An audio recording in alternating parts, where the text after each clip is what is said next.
Oh my god. The TEF, nice to meet. We take it there like done before. Live from the SAV, but living with these savage dogs. So by example, no, I lead.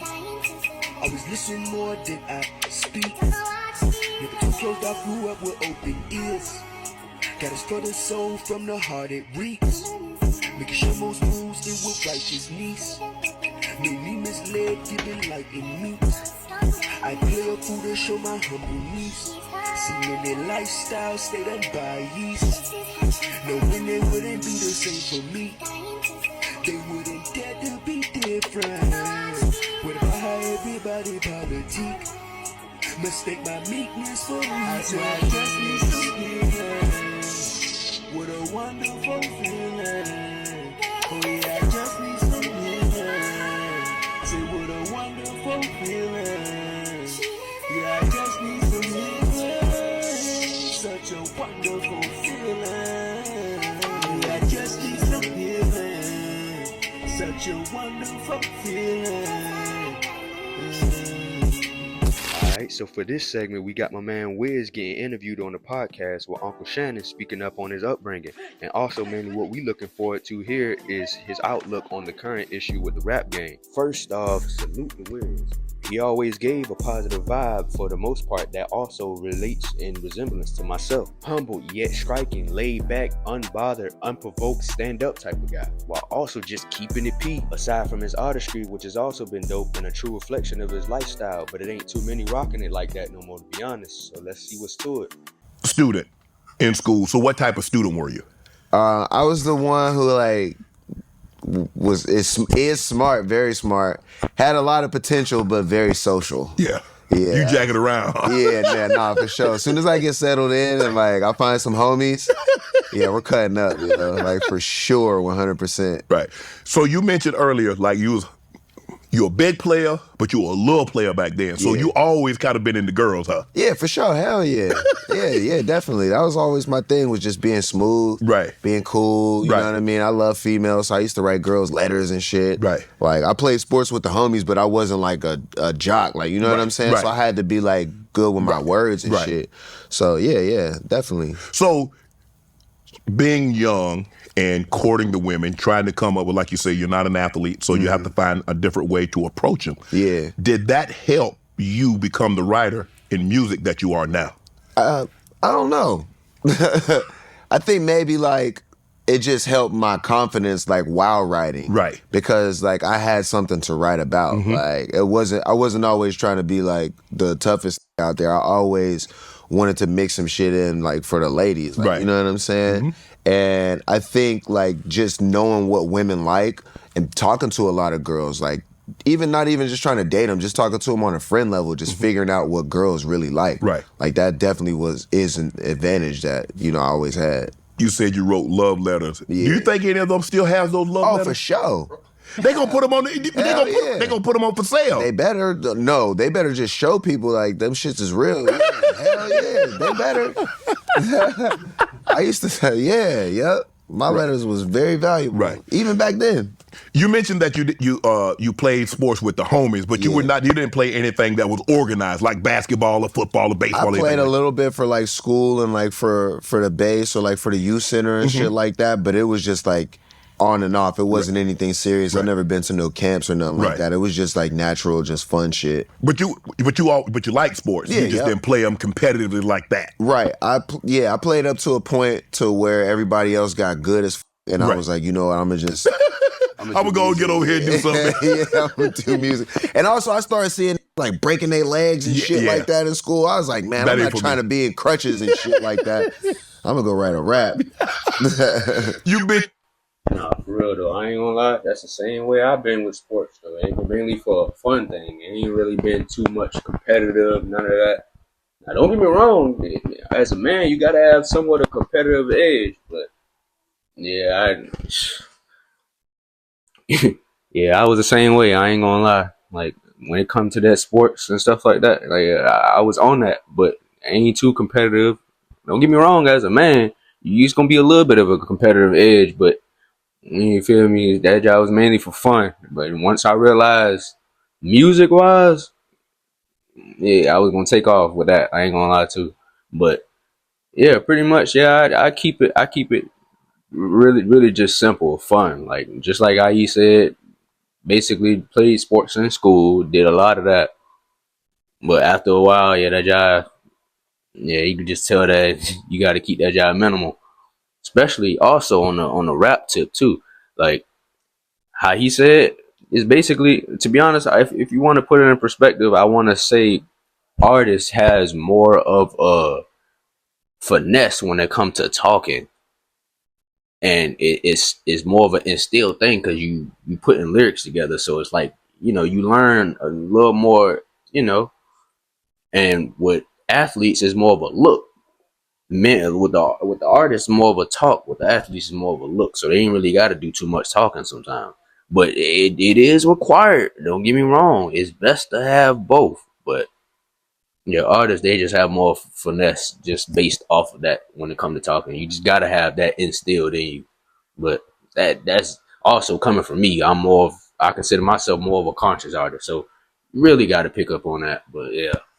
You mentioned that your parents got divorced at a very young age. What type of impact, Wiz, did that have on you? I think it was probably better for me.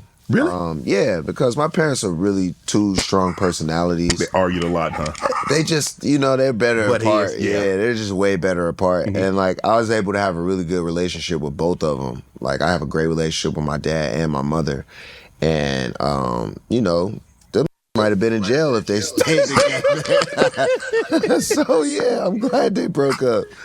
Having been a kid with divorced parents, what type of advice would you give kids that if their parents, because sometimes, like you said, it didn't impact you, and you realize that, you know what, I think I love both of you guys, but you guys are much better apart than you are together. Right. But some kids don't take it like that. Some kids hold that against one parent or the other. Right. Sometimes they blame the father, sometimes they blame the mother, Yeah. and they carry that with them. What type of advice would you like to give kids that are going through parents are divorcing? Man, it's cloudy because you really don't get to see the results until later. And a lot of the times, I would say, like, you just got to give it time because you never know, like, you might have a father who can't really be the father that he could be while he's in a relationship.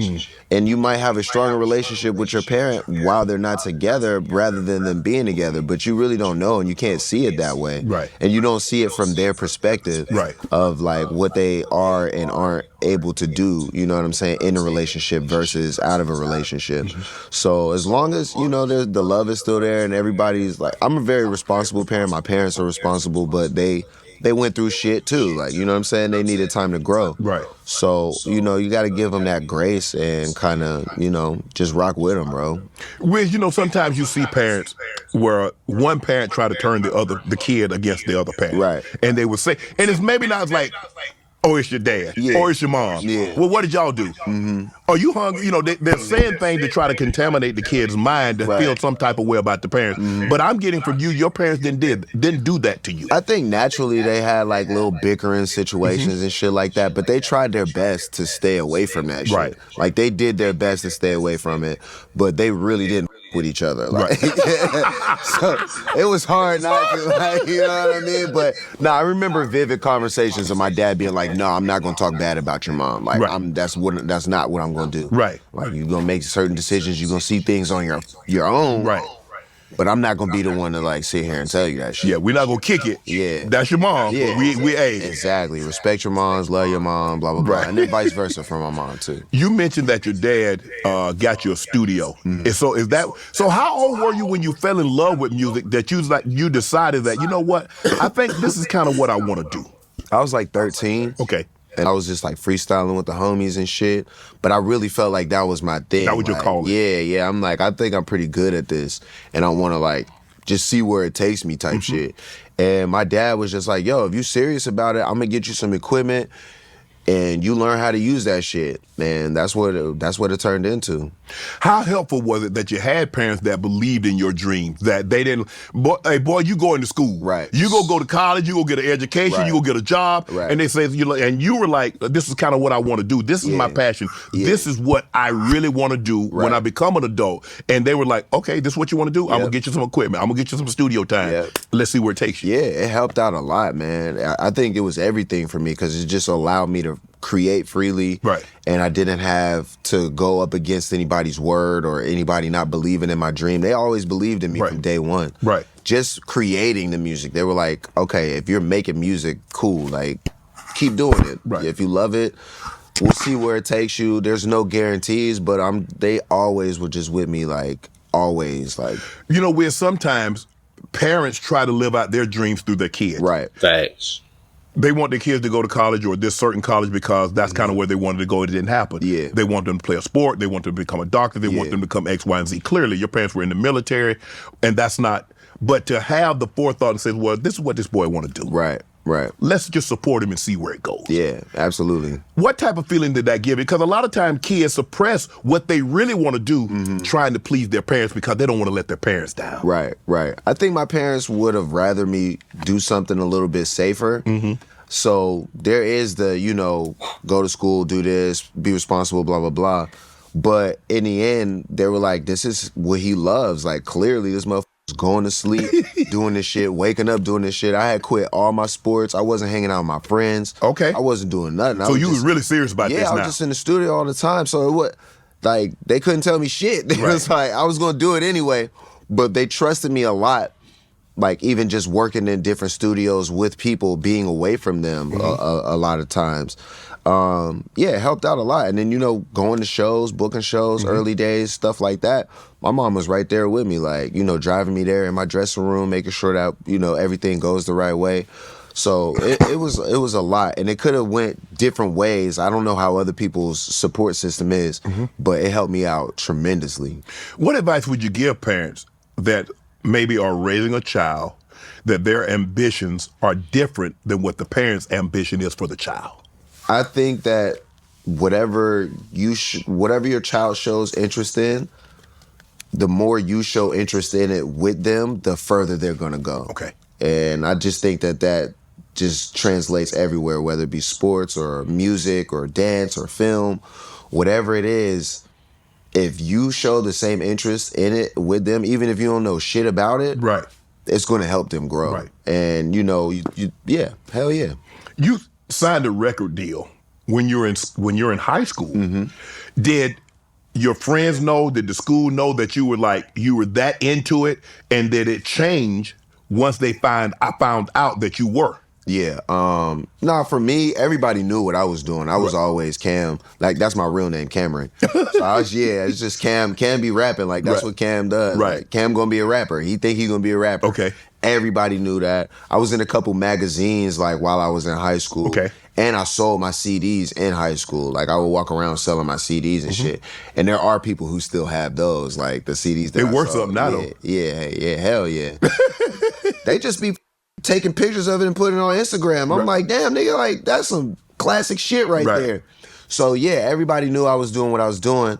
And it didn't really change much because where I'm from, like, nobody has seen nothing like that. So Correct. it wasn't like I was Yeah, I don't really know a whole lot of rappers out of Pittsburgh. Yeah. It wasn't like I was like Hollywood. Right. Like, nobody was really checking for me. I was just like doing my thing. So it was really humble beginnings for sure. How did you get discovered?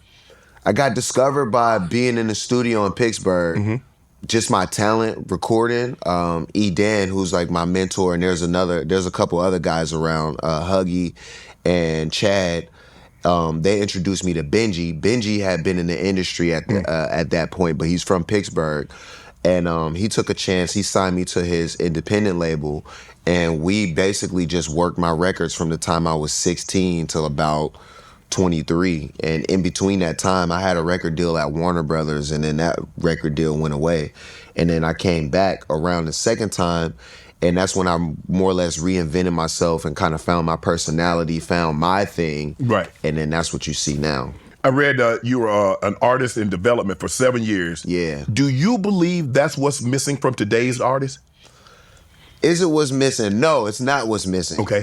What do you think's missing? I don't think anything's missing. I think They're just different. Yeah, they're different, and everybody's doing what is good enough for them, or what is going to keep them in the game for whatever. But those 10 years of artist development is the reason that I'm where I'm at in my career. Oh, so you believe that's why you've had the longevity? Yeah, 100%. Yeah, hell yeah. So what is a development? What is an artist development? So what do you do? What are you doing during that time? A lot of promo runs. Okay. Staying in a lot of shitty hotels, not getting paid. A lot of drops. They give you a book this thick. Drops that you got to, yo, what's up? This is shout out to DJ Power One on on the weekend cruise with yeah, you got to do that this many times. That's part of it. Every radio station from California to New York and everything in between. Yeah, Dallas, Texas, San Antonio, Miami, Fort Lauderdale, all of that. So yeah, you do that. A lot of working with, different artists, writers, producers. I've never been in any writing camps, but it was a lot of songs that I recorded that nobody's ever going to hear because they were just like me, just testing me out, just getting me ready, working with people, or they might have liked the record for somebody else and gave it to this artist. And, so there's a lot of that. Yeah, I would say that's mainly what artist development is shitty hotels and promo. What's up, guys? It's your favorite dunk here, Shannon Sharp. I want to let you get out there, and then whatever my agenda with my music was that wasn't being understood, like in the record labels, you could understand it like through social media, like, oh, that's why people like him. Right. Yeah. In the 2010 XXL freshman class, you, J. Cole, Big Sean, Nipsey, OJ the Juice Man, Freddie Gibbs, J. Rock, Fashawn, Donis. Boy, that's a hell of a class. Yeah. That's a hell of a class. Yeah. I mean, when you go back and look, you think, damn, boy, I'm in here with the heavyweights. But you were named 2000 Rookie of the Year by the Source Magazine and TV. That's the hottest. Yeah. I mean, you're not in like when you come out, I'm coming out, I'm doing my thing. Whoever else come out, hey, bless your heart. Yeah, but I'm doing me. Yeah, definitely. I was that guy. Yep. Heck yeah. And I was smiling the whole time. I was cool with everybody, but I was definitely the standout of my group. Yeah, because think about it. You beat Nicki and J. Cole. Oh, for real? Yes. Oh, that was cool. When you look back, and I mentioned these names, I don't know if you had ever heard of them prior to this, or did you ever have in contact with them?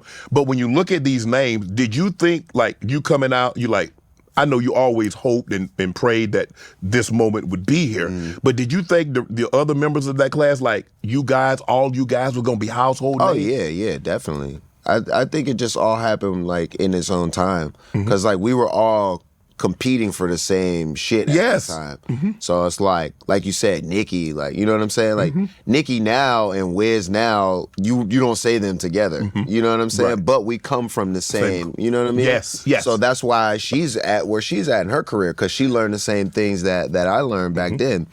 And we all have our time. Even Kendrick. Like, Kendrick was... He in the 2011 class, and I was about to ask you that. I was saying, he's under us. Yes. And he was on tours, where he was opening up. But you see Kendrick now, it's like he's doing... Yeah, he ain't opening up for nobody else anymore. Hell no, not even He ain't opening up no more. So it's like, yeah, we come from a really, really, solid class. Like, we did our thing. Yeah, y'all put that thing back to back, because the 2011 class, it was Kendrick, Meek, Mac Miller, Big Crit, Lil Twist, Yep. YG, Lil B, Diggy Simmons. 2016, you got Savage, Lil Uzi Vert, Lil Yachty, Kodak Black, Denzel Curry, G Herbo, David East, Little Dicky, Anderson .Paak. Yeah. Bro. Tough.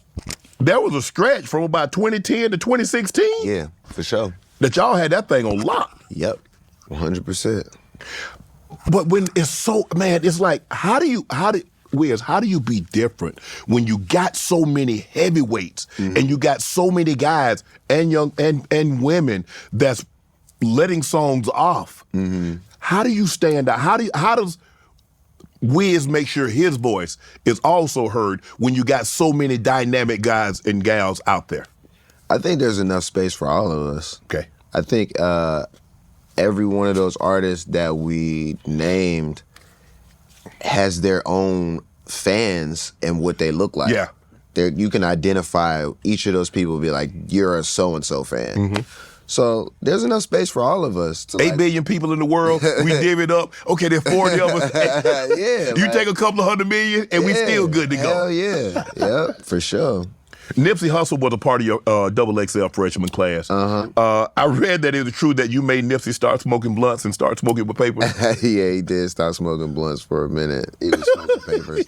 Man, yeah. We had all of that stuff is on camera too. Like, there's so many like really good moments back then that we documented and it's on the internet and on YouTube and stuff like that.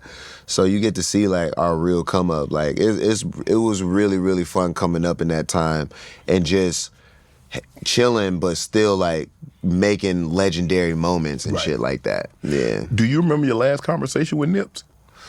I do. I got him drunk as hell. I think he threw up in the pool. Yeah, so it was cool. So let me ask you this.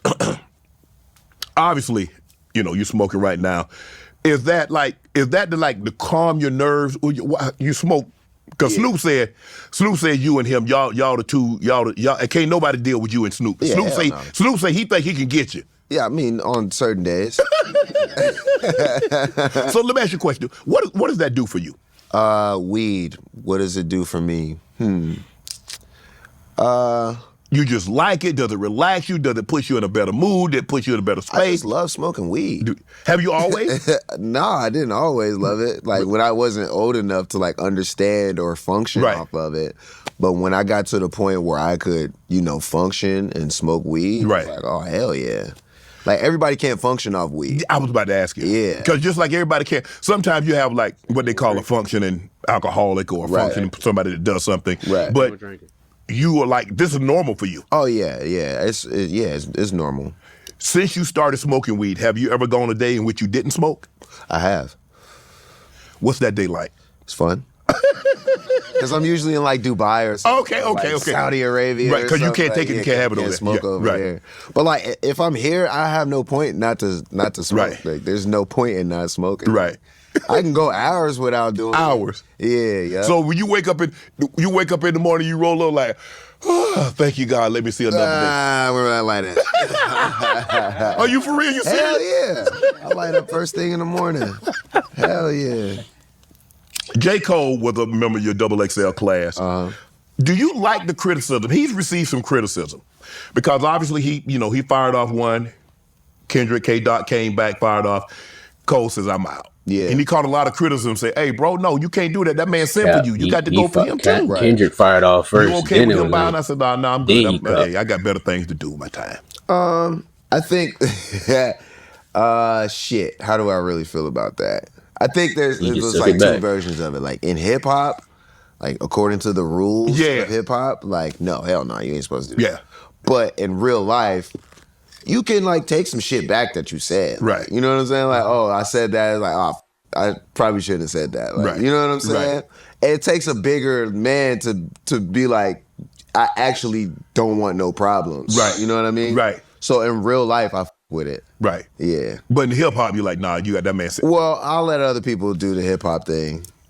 Have you ever gotten to a battle? I don't say this is no beef. They battle rap because this go back. The first battle rap I remember is LL and Kool Moe Dee. Right. And it's been coming up ever since then. And so, but I don't think long as we keep it on wax, we good. I used to have the battle coming up, like just in the city. Yeah. You know, because it's really competitive. And then you get dudes from one side and they're like, oh, this blah, blah, blah, and they got to say some shit. And then you retaliate, you say some shit back or whatever. Or like there was like an era where we would physically like get in front of each other in battle too.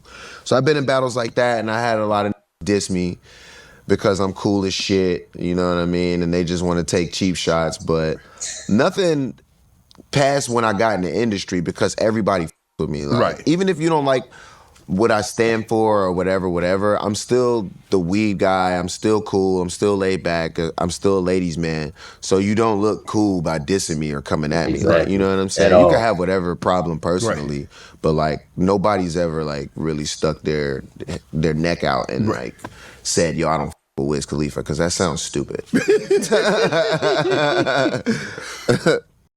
And that's basically like the same thing with J. Cole. Is like, don't get me wrong, from the rap tip, yeah, I ain't gonna lie, like that it looked bad. Even with me, when I first seen it, I was like, no, you really act on the tape. Why take it back? Like, to me, you actually already settled that, at least that first round. But just to take it back, it's like I had to really sit down and really think on it. Yeah, I can kind of see why he did it. It's like, nigga ain't really trying to, you feel me? You already see what happened with the Drake situation. Like, it's some real animosity behind that in real life. Like, for real, shit really happened. So I do understand that. You feel me? You say it's like a brother type shit. You don't want to just take it to that notch, because you know when niggas take it to that notch, like it's certain stuff you probably can't come back from. So he's saying it like he don't want to do that because he know he'll probably take it there. Like, so the fact that he like, you know what, I'm just gonna put that shit on wax like, as it is right now and just nip it in the bud. But like I just said, like it's honorable in terms of what he said. It's like on the rap tip, you know, it's all about like the gangster rap. It's how you stand your ground, what you speak on. So I get that on the rap tip, but on a mature tip, like actually understanding, like it's real life shit sometimes, like. And don't get it twisted, because like with them, they should have already known. Like, if they that close, it shouldn't even go that far. But it is what it is. Like, I already kind of got signs from Cole that he was kind of being on that tip prior to like the Black Friday tape. Like it was just certain things he was saying towards the end of the tape where it was like, it's not even that surprising that he pulled this. So it's like, it is what it is. But in my opinion, like I said, that first tape he had that he dropped on Kendrick, he took the cake for me. I ain't gonna lie to him. But the biggest thing in a while, I don't know if we've ever seen, like, because it dominated the headlines for the summer. They were talking about it not in just hip hop and soul magazine and not in just soul and urban radio station. This thing had taken a personality of its own. Right. And that's Kendrick and Drake. Mm-hmm. And you're the first guy that you're the first person I've actually had that's in the industry. Mm-hmm. So when you heard it, what went through your mind? About time.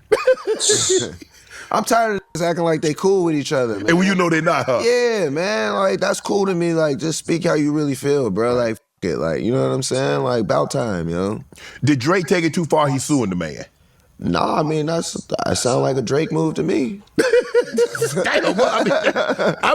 But see, the thing, what I'm confused by is that so many people came for Drake, and especially some of the guys that I thought Drake was cool with, because he had done music with them, he had been on their album, he had been on his. Well, he's a musician and a businessman, right, in my eyes. So it's like, if he's not in the public eye winning, you know, musically, he's going to get a win wherever he can. Right. I mean, it's a smart thing to do. Like, right. Exactly. In my opinion, like, I think they're playing it exactly how they're supposed to.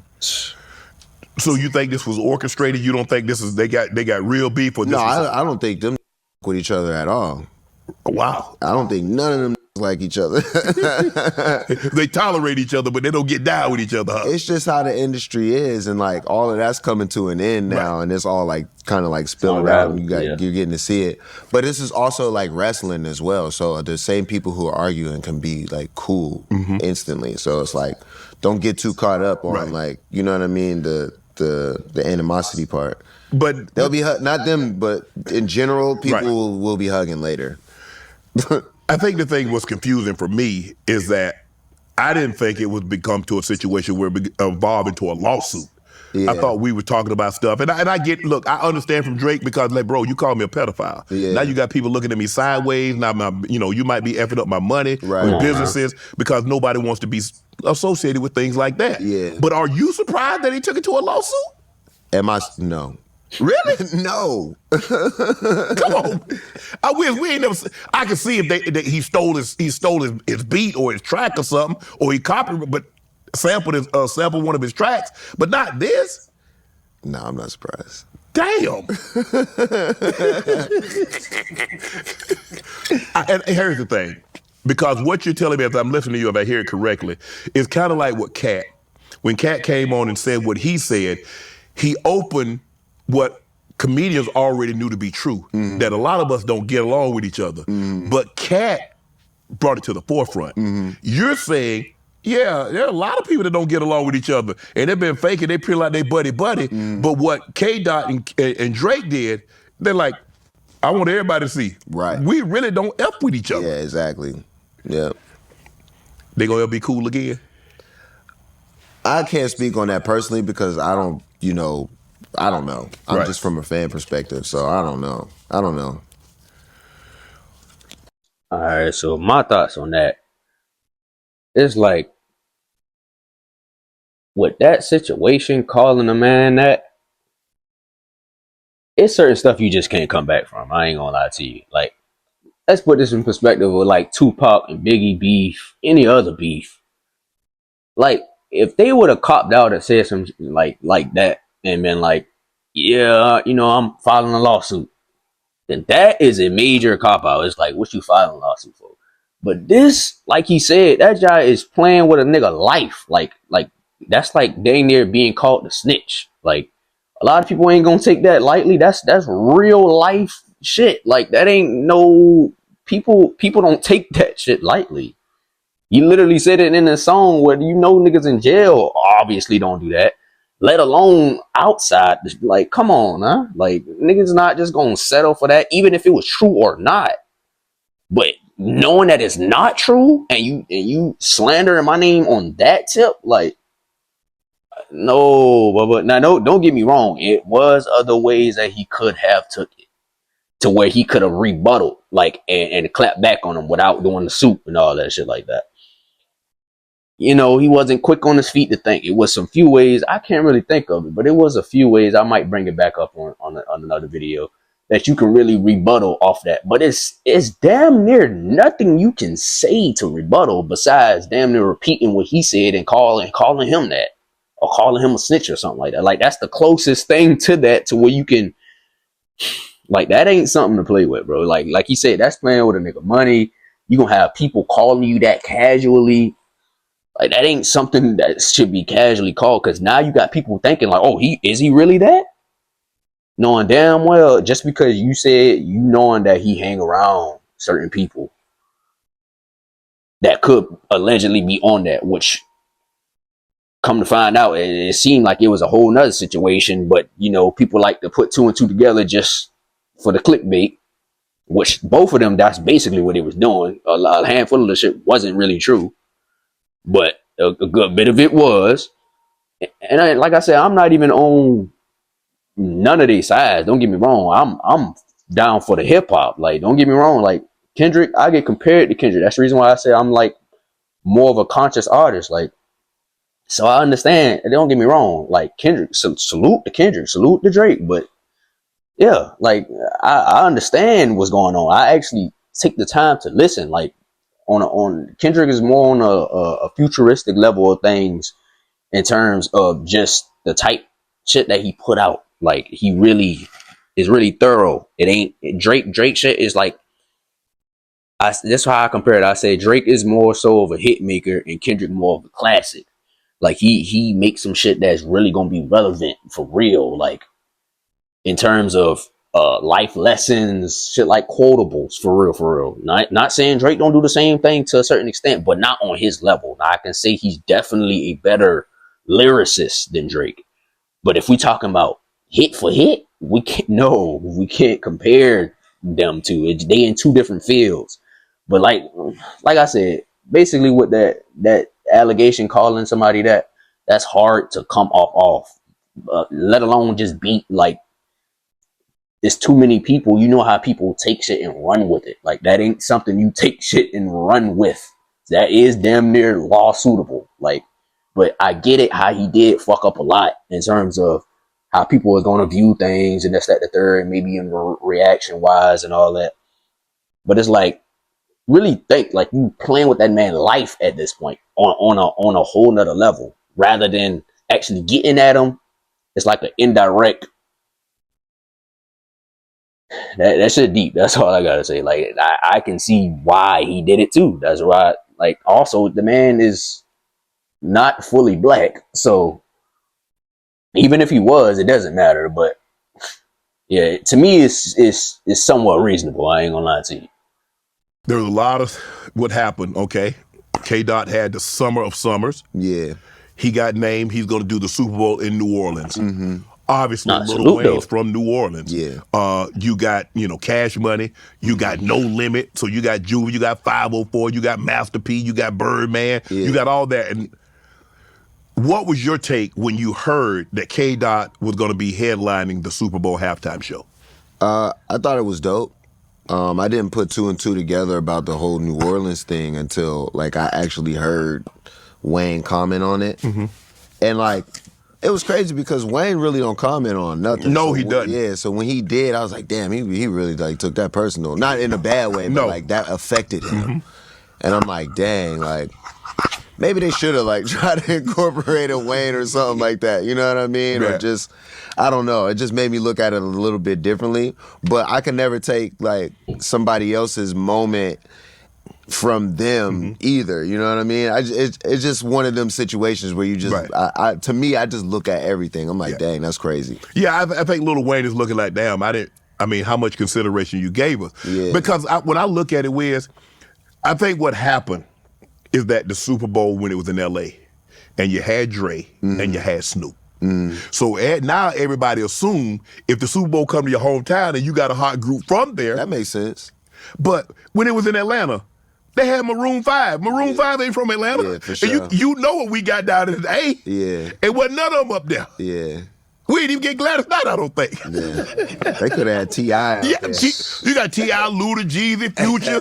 I mean, Babyface. Yeah, no, for real. I mean, Usher ended up getting his come up last year in Vegas, but so I think that's the thing. I think the thing is that, and we know what Wayne is. Yeah. Wayne is Wayne. So Yeah, he's a ain't no legend. there will be no Weezy, there'll be no Baby, No hell Weezy baby, there'll be slander. no slander here going on because we know what this man is. Yeah. But I think K. Dot took it as some type of way because he said, "Ain't nobody really congratulate me but Nas." Mm-hmm. And I think Wayne took it as a shot. He's like, "Look, let the sleeping dog lie. Yeah. Let the Giants stay where he is. Yeah. Because I don't want no problems. Don't nobody really want no problems." Yeah. Yeah, not with Weezy. Yeah, that was crazy because it's like, I'm always the type of person where it's like, you should be able to speak your mind. So if K-Dot feel like ain't nobody step up, like, he could say that. Right. And Wayne could say what, that he's pissed about, like, not being there. Yeah, two things can be true. Yeah, exactly. K-Dot didn't get the love and support that he thought he would get from the community. Right. And Weezy could feel that he was slighted because he's from New Orleans. Right. He's a mainstay. Right. And he should have been getting an opportunity. Now, that's not to say that Kendrick won't invite him up and do something. That's not to say that won't happen. Right. But I think Wayne is probably thinking like, bro, I'm big enough to headline this thing. Oh, hell yeah. Yeah. He's definitely thinking that. And he's thinking that he knows the right people, that them people didn't look out for him. Right. So he's not even looking at Kendrick crazy. It's like, what's up with the people who put this together? Right. Like, why aren't y'all, Looking out for me. You know what I'm saying? Right. It could be like that. As a former NFL player, I know it. And also the rebuttal, like, even on a Kendrick tip. Yeah, even on the Kendrick tip, like, for him going that low, that let me know he's hip to the times in terms of just the trolling era. Saying anything that's outlandish just to get people attention. When it kind of somewhat disappoints because it's like he's more of a conscious artist enough to say almost anything to take him out.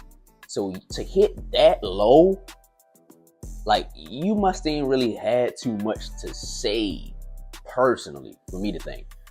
Like, aside from all the other stuff, like, him being on some light skin shit and all that stuff, blah, blah, blah. Okay, cool. That it's like that's just clear as day. But if it was just strictly on some Pusha T type shit or whatever, like, and even with Pusha T, it wasn't like a cold-hearted just, oh yeah, he killed him. But with that one, like, bringing out what he did and actually exposing the situation, that put him at more of an edge.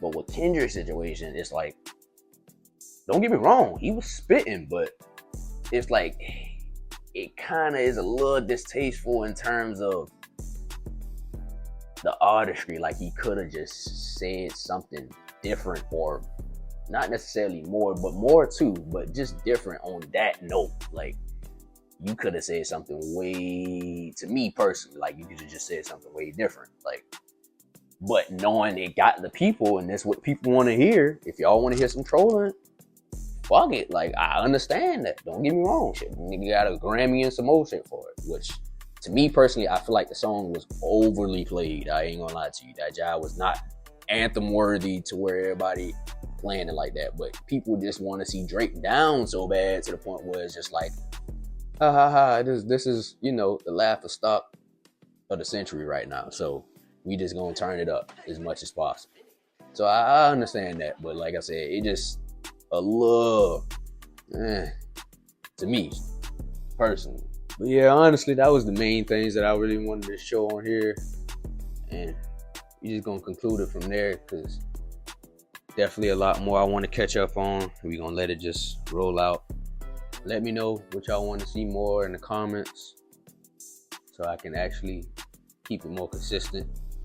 Got plenty more that I'm going to be reacting to, like I said.